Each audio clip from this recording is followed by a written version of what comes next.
अगस्त की खुशगवार सुबह थी। एक दिन पहले की मूसलाधार बारिश ने जलथल कर दिया था। साबरा ने बहुत कहा, बीबी जी छुट्टी दे दें, छत टपक रही है, उसे ठीक करना है। मगर बीबी कुछ सुनने को तैयार न थी।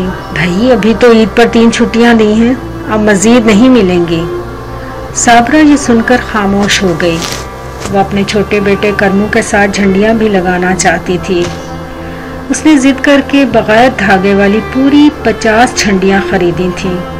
काम पर आने से पहले लई बनाकर देकर आई थी। 6 साला करमू जोश व खरोश से धागा बांधे झंडियों को एक तरतीब से लगा रहा था। उसने दोस्तों को भी बुला रखा था। घर में खूब रौनक थी, हल्ला गुल्ला था। वक्फे वक्फे से एक पुरजोश आवाज आती, ओए ठीक से लगा, फासला देख, कम ज्यादा ना हो जाए।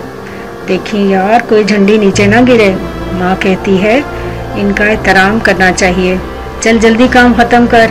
हाँ हाँ ठीक है, बस बस थोड़ी रह गई हैं। उधर बीबी के घर बड़ा सा परचम लहरा रहा था।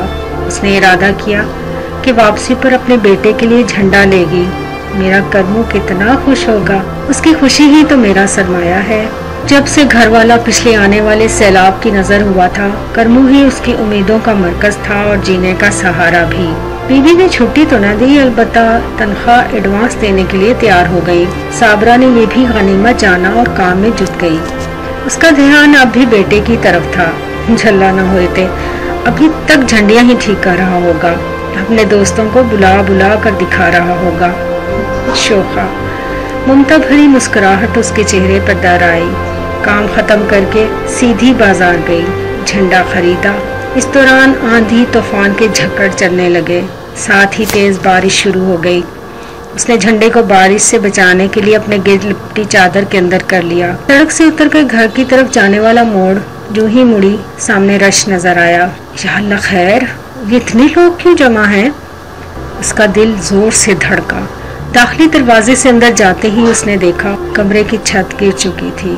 उसके पैरों तले से जमीन निकल गई। एक औरत काली चादर से आंखें मलती लपक के साबरा के करीब आई और गले लगाकर हिचकियां लेते हुए बोली, बहुत इंतजार किया तेरे करमू ने। कहता था माँ आएगी तो झंडा भी लाएगी। हाँ जी बस तुम सब देख लेना। इतना कहकर वो फूट फूट कर रो दी और फिर हिचकियों के दरमियान बोली, नी साबरा बहुत इंतजार करवाया तूने, बस हौसला कर, अब सब्र कर, होनी को कौन टाल सकता है। साबरा के हवास गुम हो चुके थे।